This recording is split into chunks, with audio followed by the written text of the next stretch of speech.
बोल बदवा ई कौन हारे जय कुकुर नियर झांकत सरवा हमरा के पते न बा। आइए बुरबकवा तू नहीं जानत हवे नीलकमल भैया हवे। नीलकमल भैया हवे नीलकमल भैया प्रणाम प्रणाम। अब इनके वीडियो के लगा दे रहे तो हम देख ली। अरे भाई लोग हम हैं इस दुनिया के सबसे बर्बाद और लोई का। तो भाई लोग हमारा वीडियो के हंसते हंसते लाइक मारा जा और हमारा चैनलवा के सब्सक्राइब कर दिया भाई लोग।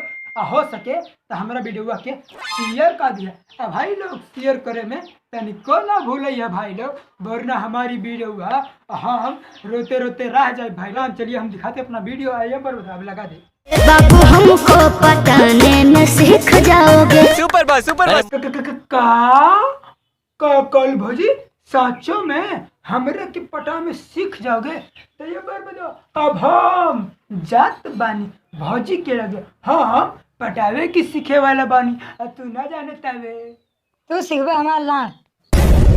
बुर्ज खलीफा हो क्या? का ये भैया जी साचो में कहले बाड़ा कि बुर्ज खलीफा हाउ ना रे तू ऐसे कहबे तो नीलकमल भैया मार के मुआ दे। ना रे बुरबकवा गुर्ज खलीफा कहल जाला। बुर्ज खलीफा हाउ साला हम तो भुलाइए गइले।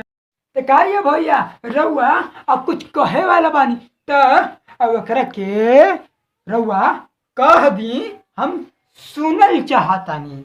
जैसी लड़कियों को आते जाते हुए ए भैया जी जब तोरा पीछे आये तना लड़की आवे जावेली त तू हई मैडम के पीछे काहे ला पड़ल बड़ा बाबा बाबा बताई दा। को आते जाते हुए हमने देखा है गोबर उठाते हुए। अरे कहना क्या चाहते हो? का काला भैया जी अब गोबर उठाते हुए। और ये भैया जी तू ना जाने था ये मैडम इतना बड़ इंसान बाड़ी फिर भी देखो ते होला टपकाते हुए। का ये मैडम साचो में तो देखने में लाइट टपकाते हुए। ये पर में तो ऐसे न मर कितना बार कर हमरे गाल पे मरबे ना तेरा गाल में लाल कर दे साले। हमरा के न जानता है हम कितना बर्बाद लइका बा। हां तू बता दे का कह के चाहता बेटा। ये सरवा उलाण ना है लार टपकावे वाला। लार टपकावे वाला हम तो जन्नी की भौजी लाल टपकावे की बात करी। तो ये भौजी हमरा के माफ कर दी। हम मुंह से हवे ही निकल गई गलती हो गई भौजी। हम तहां गोड़ छू के माफी मांगतानी।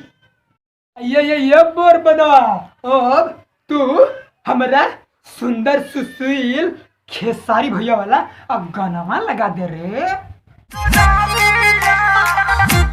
का गले ये खेसारी भैया हई दरदिया उठता आ तू ना जानता वा ये गाना के हई दरदिया उठता ये राजा हई दो गोलावा मारता ये राजा।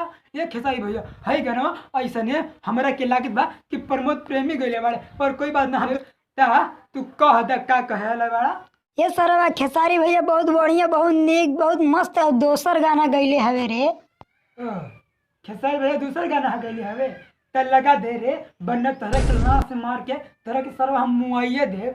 साचो खनी कहा था नहीं कर बदवा तू लगाई दे तो हई नहीं का गाना हम हूँ देख ले रे। कौन है ये गधे का बच्चा? अरे ये मोर दे खेसारी भैया तोहरा जैसन हई सब देख देख के हमारा जैसे लड़के हाथ से हिला हिला हिला हिला के परेशान हो गए बड़े। ये खेसारी भैया अब हई सुनिए थोड़ा सा रोक दा अब और नाम छूल दे रो दे। अरे ये हमर मैडम जी जब तोहरा के खेसारी भैया जे दर्दिया ना दे हैं तो तोरे के का लागत बा कि हम तोरे के दर्द दे पाई। हम ता ना ना ना ना ना दे पाई भौजी।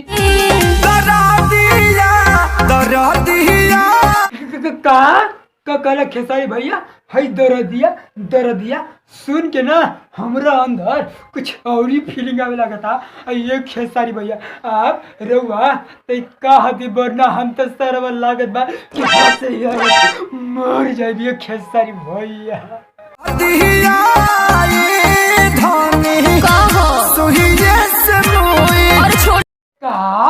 ये खेसारी भैया सचो खनी कहा तारा दर्दिया सुइये से जाई तो ये खेसारी भैया हमारा के ले चला हो, हम डॉक्टर हैं हम।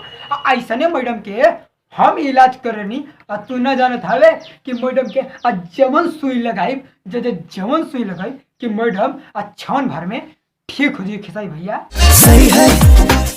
ए भाई लोग तो देख रहा, अगर मैडम के हमारा हई वाले मैडम के ऐसने दर्द दिया हो सुई जैसे मोई अरे फेल हो तो का ऐसा हिला हिला के नचती ना हिला पैती ना कहती ओ माँ।